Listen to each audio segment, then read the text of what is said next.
Welcome to another edition of Camp Dolphins All Access. Mike Cunio, Steve Goldstein, joining you from very hot, very bright Houston, Texas. You know what? A little manageable compared to Miami Heat. Today was a fun practice, though. Unfortunately, Goldie, let's get to the business of the day, which is kind of the business of football. Christian Wilkins has been noticed that he hasn't really been doing 11-on-11 team drills. He wants a new contract. Should Dolphin fans be worried that maybe this hold-in could creep towards the regular season? Yeah, I don't think so. I think it's encouraging, actually. Yeah. The fact that he's here, the fact that Mike McDaniel told us this morning that, there's ongoing negotiations. So if there was a big problem, Christian Wilkins might not be around. By the way, when he has been on the field in the drills he has done, he has been absolutely fabulous. He's been dominant. So I would think here, Mike, in short order over the next 5 to 14 days, they probably get this long-term deal done. So you got a guy that's waiting for his money, and a team just trying to do the right thing as far as contract negotiations. And as we all know, these things often come down to the wire. Both sides are trying to do whatever they can. Teron Armstead also mentioned after practice, if there's any guy you don't really have to worry about being ready and staying ready, it would be Christian Wilkins, just because of the way he prepares for the season. So again, it's good to see him out here. He's been traveling with the team. He's having fun with the guys.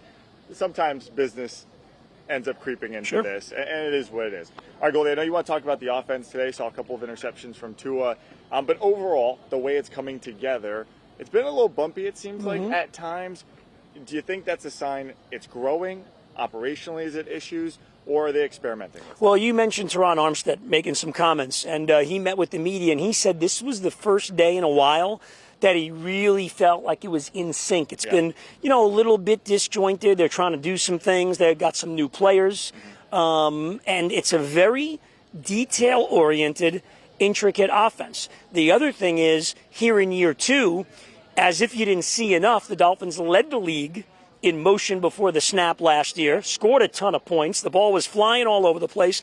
Mike McDaniel is implementing some new things that he wants to try. So I don't think we can read, Mike, too much into some of these practices, because you don't know on certain plays where they're experimenting, they're trying some things, as opposed to just execute already what they do well. So I thought it was pretty encouraging that Teron Armstead, who's a great veteran in this league, he's been around for more than a decade, that he said, hey, it felt really good today. That's encouraging with 3 weeks left till the regular season. Yeah, that's right. We don't know yet if Tua's going to play in this game. He said he mentions it to Mike McDaniel. He'd probably like to get some action, but probably not. If I had to guess. You guessing next week in Jacksonville? I'm guessing next week in Jacksonville. Yeah, I agree with you. If at all. All right, the other news of the day has been really the week. Dalvin Cook going over to the Jets.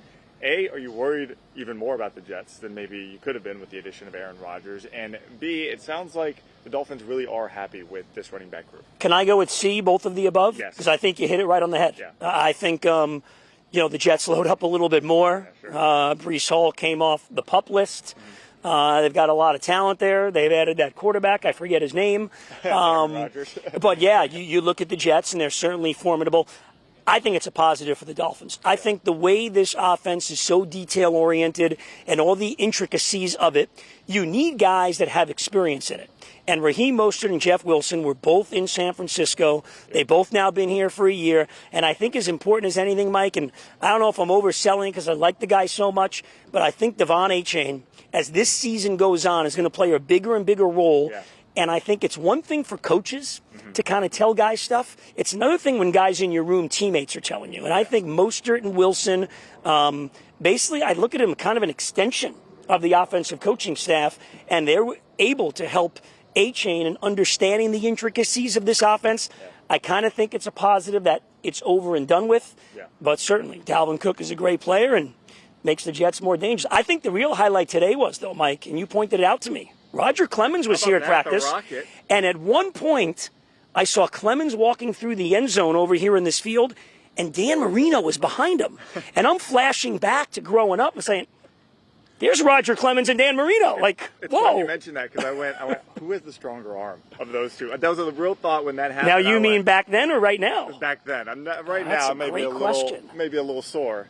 I'm going to go with Danny, dude. All right. Don't you think? I mean, he could chuck the ball like 100 yards on the field. So we give Danny the advantage on the longer distance. Yes. But perhaps 60 feet. Yeah. We may have to ask Let me Dan. get them back out here. And, let's they'll do that for us. I'm sure that'll go well. All right, Goldie, we'll be back out here again tomorrow. Houston has been a lot of fun. We've got some good barbecue in. Good call last night by this guy on the barbecue. Not even well me, done. Our producer, George Perez. Yeah. That was awesome. And we got to give Lewis credit. He drove us. He did drive. And drove us back. We were nice and full. He drove. Yeah. He paid for it. It was amazing. We like to thank Lewis Yeah. for that. All right, Goldie, thanks so much. That'll do it for Camp Dolphins All Access. We'll be out here again in Houston tomorrow.